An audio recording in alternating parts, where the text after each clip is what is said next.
So, ladies and gentlemen, we know that Ted and Wilma, Fred and Velma, Ted and Janice, we got it all. We got the Flintstones. Oh yeah, it's open mic. This is not a tribute and an homage to St. Ted. We know that the Carlsons are pillars of the community. We know that Ted is the best boss in the world, and Janice is the best wife in the world, and the kids are the best kids in the world. So you don't get to talk if it's St. Ted tribute. We can all see that Ted, compared to others, is not very tall.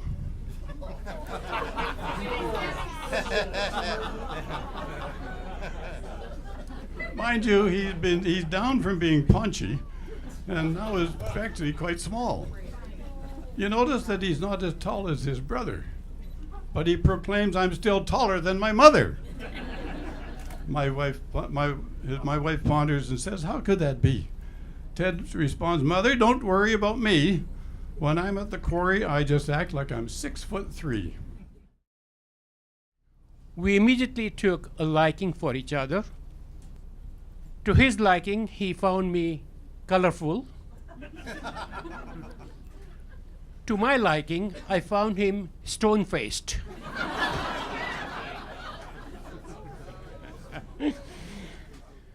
I understand he's a very consistent player and never scores less than a triple bogey on each of the 18 holes.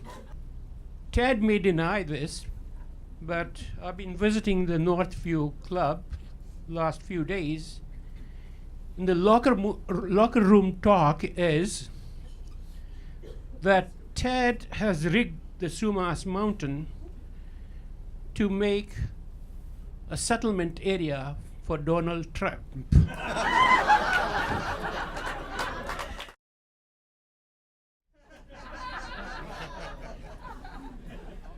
I don't recall exactly the first time I met Ted, but I think George Ferguson was involved. And I had the privilege of working with Big George. I was Little George. And I said to Big George, "Who is this guy?" He said, "Oh, that's Ted Carlson. He's got a mind like concrete." I said, "Is that right? He's that tough?" He said, No, it's mixed up and permanently set." And our relationship went downhill from there. You are a saint, because anybody married to this man, bear him all those children. My God, we should name a park in honor of you, Janice. Of course, Ted is exceptional, as all of us know. Whatever the subject, his expertise, he will show. Any question you ask will be answered with ease. We just know he's right. For Ted, it's a breeze. An example or two will show just how true his omniscient knowledge will always show through. How much rain falls on Windward Maui each year? He'll respond in inches or centimeters to whoever is near. He will also break it down into monthly portions and explain how igneous rocks have received their contortions from the stress of the rains and volcanic action that makes the black sandy beaches such an amazing attraction. From the Horizons restaurant on a Burnaby Hill, one can view all of Vancouver and experience a thrill. If you ask Ted to point out landmarks in view, the world just might need an adjustment or two, since Metrotown is now where you'll find Canada Place. We're sure that Ted will accept your correction with grace. When a car alarm sounds in the middle of the night, when you and your family are sleeping so tight, you have to jump up and run outside to see just what in the world the problem might be. The lights coming on in motel rooms around catch the oceanside streaker without even a gown. His smile is contagious, like a bad case of flu. So be careful if you find him smiling at you. It's not an empty smile, like some others may say, but one full of pride, or humility, or maybe just make my day. As time will go by, Ted's plan will evolve.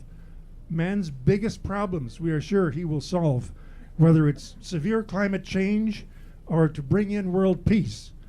Ted knows there's an answer and problems will cease. Ted just knows.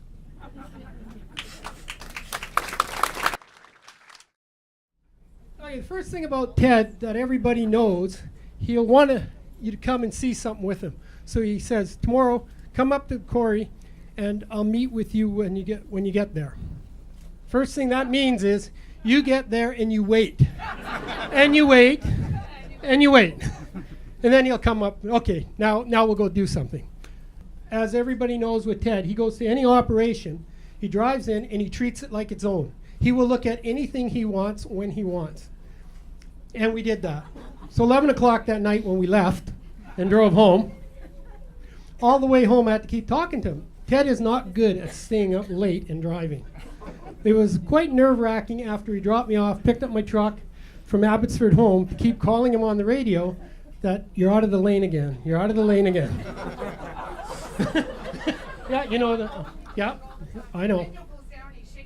Consistency again, consistency again. I know I got a lot of flack for making some mistakes with machinery. I know, happened to put one in a river and a few things like that. I had my times, and everyone remembers those for some reason. But a lot of people don't remember Ted's mishaps. He started a screening plant on fire one time, number 8 road. I remember that, and your truck actually. I saw your truck on fire. That was interesting. Ted's little mishaps seemed to always go. They got covered up, or people didn't talk about them, or not enough people saw them or heard about them. But they were there, believe me, they were there. Ted's the only hockey player that's ever gone 10 years without scoring a goal. I think in his 11th season he scored a goal. 1. Brian, you had more goals than Ted. And he only played a half a dozen games. Well, that happened too. He didn't always get the right net. But I'm a little bit surprised and shocked that we're only here today now celebrating Ted's retirement, because ultimately I got hired in 1994, and I quite frankly can only probably count on one hand how many times I actually saw Ted in the first number of years of my employment there. And Brent and I had to work close together, and we were, of course, the dynamic sales team, and we kept Ted gainfully employed. So what I got to understand in my work and effort was that, you know, Laurie was there. I clearly understood what Laurie was doing. He was the boss, and he was, you know, looking after the books and doing different things. Terry was doing her job of invoicing at that time and collecting the money, and Brent and I had a very clear job role and title of sales and like I said, making the money.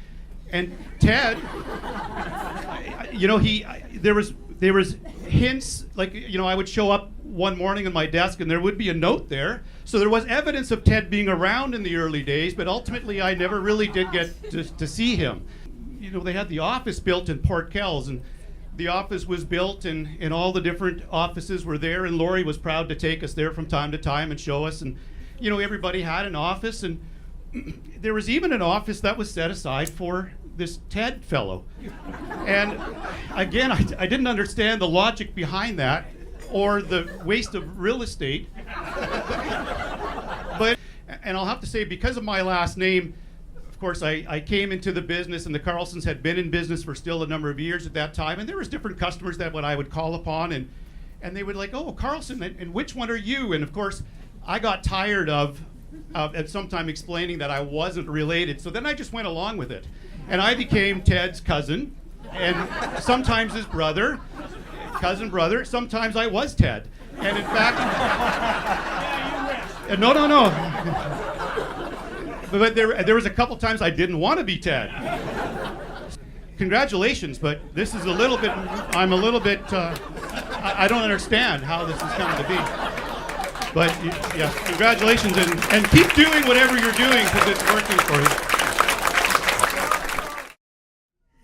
So, funny enough, Rob said, he never knew when Ted was coming into work, and he didn't know if he was retired. And honestly, I've been working with him for 15 years. I thought he retired 15 years ago.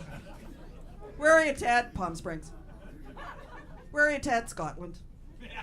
Where are you, Ted? Hawaii. Where are you, Ted? Out on the boat. Where are you, Ted? I'm not telling you. Because we've always mixed business with family and family with business, and because each of us 6 kids have all had the opportunity to work for you, we thought maybe you'd like the chance to come and work for some of us. It's hard for any of us to imagine you not working. So within our very own union, we have some positions we thought you might find perfect for you. Melanie has an opening for a hairstylist, a makeup artist for the girls and their dance competitions. Both Serge and Jeff are looking to hire a landscaper/lawn care professional. Tony and Candace can always use a hand shuttling their kids to any number of sports games and many practices. Myself, I have 3 boys. Any help there? I'll take it. You're hired. Michaela and David have a busy life with a toddler and can benefit from a regular babysitter. Haley, if you know her, not a morning girl. She hates having to get out of bed to make her own coffee. She's in need of a morning barista. And last but not least, Mackenzie and Wade are accepting applications for their wedding planner. So, Dad, if any of these positions sound like a good fit for you, please get your resume in order and apply to appropriate child. We've never heard you complain, no matter how early the mornings, how long the days, or late the nights. If there was work to be done, you just did it. An amazing example you set for our whole family. We love you, we thank you, and we wish you and Mom every adventure, joy, and happiness in this retired stage of life.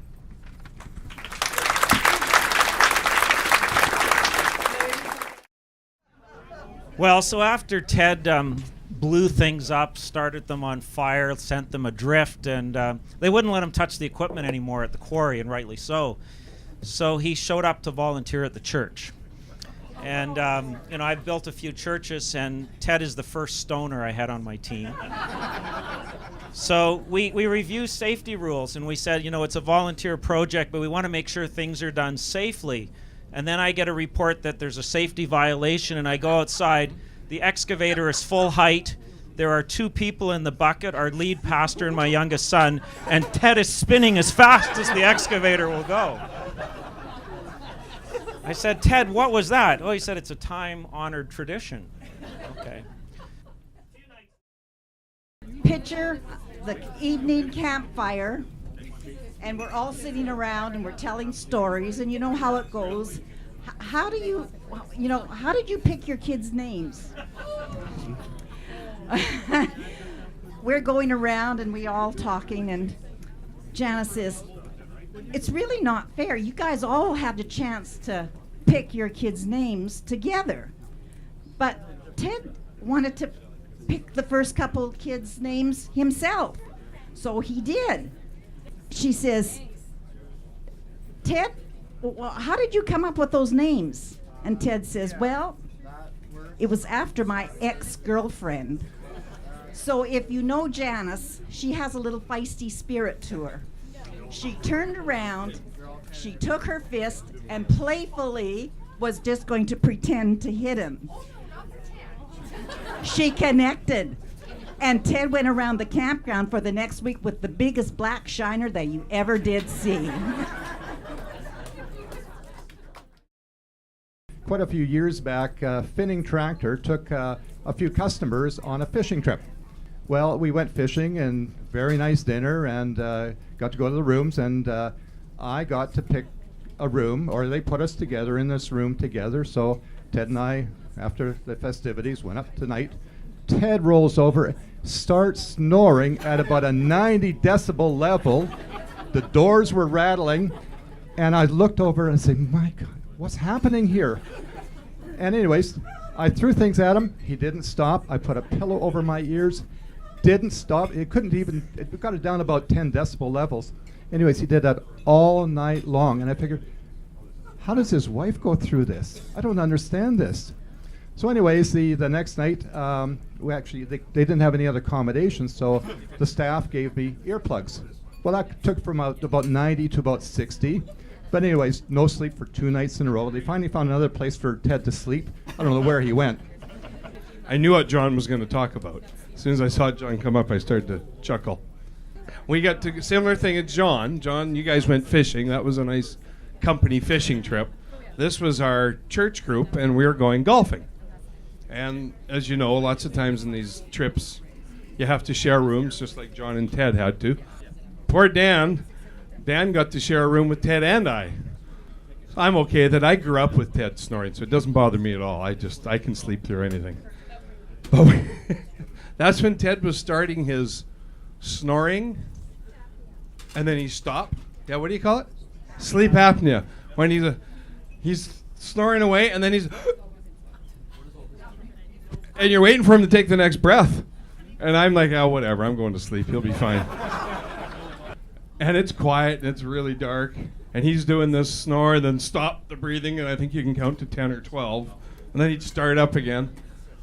It's real quiet. Oh, he does this one more time. Finally, I hear Dan. All of a sudden, I can't do this anymore. I think the poor guy's going to die. He says, I can't do it.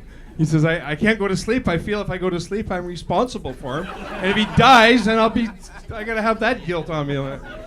So Dan got up and sweet-talked his way into I think you got another room, didn't you, Dan? He found another room, and he was out of there. I can't do it.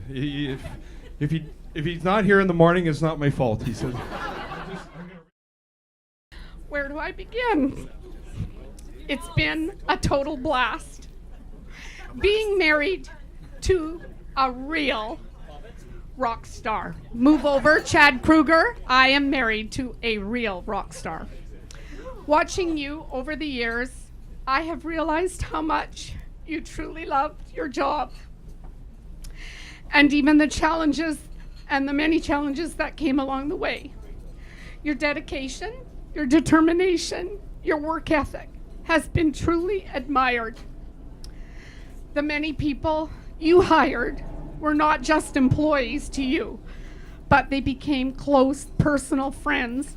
You loved working alongside each and every one of them. All of our children have learned to know the value of hard work by watching you. You are a leader, an example of leadership and integrity. Not only a hard worker, but a great provider. Thank you for all you have done and continue to do for our friends and our family.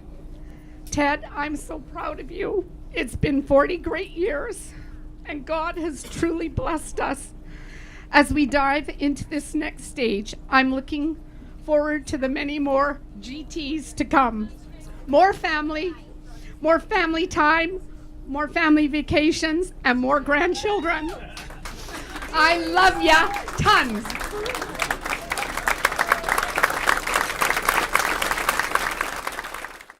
Thank you, Father, and thank you all. Thank you, Jan. You're more than a little nuts.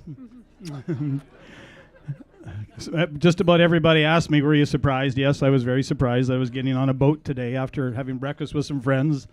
And I said, well, it wasn't, didn't things seem like a little unusual? I said, well, yeah, my wife was acting kind of strange the last few days, but that's not unusual. She looks pretty good as a redhead, right? I got way too many accolades. I got away pretty easy, I think, pretty gracious on the roasting, and I appreciate that as well. There was quite a bit more material. As my cousin's over there smirking away with Cal Caplet, I got that. Oh yeah, it's happening. So I want to say thanks, my wife and my kids, for all the years of joint sacrifice, I guess you could say, in helping to build this. I was fortunate, unlike quite a few of you fellas, I didn't work out of town so much, but the hours were long, and sometimes the pressure was hard. I don't recall it being quite like that at the time, but I guess you just do what you do and you get it done. I didn't really think we were doing anything special, but this larger group of people, I guess maybe there's some special moments that were in there, and I'd appreciate your recognition of them very much. So, to Jan, wonderful support when I didn't always give you all the support you needed. We love you, Ted. Ted Nice girl. Carlson, ladies and gentlemen. I'll just cut off. Thank you. I can't have both of them crying, for heaven's sakes.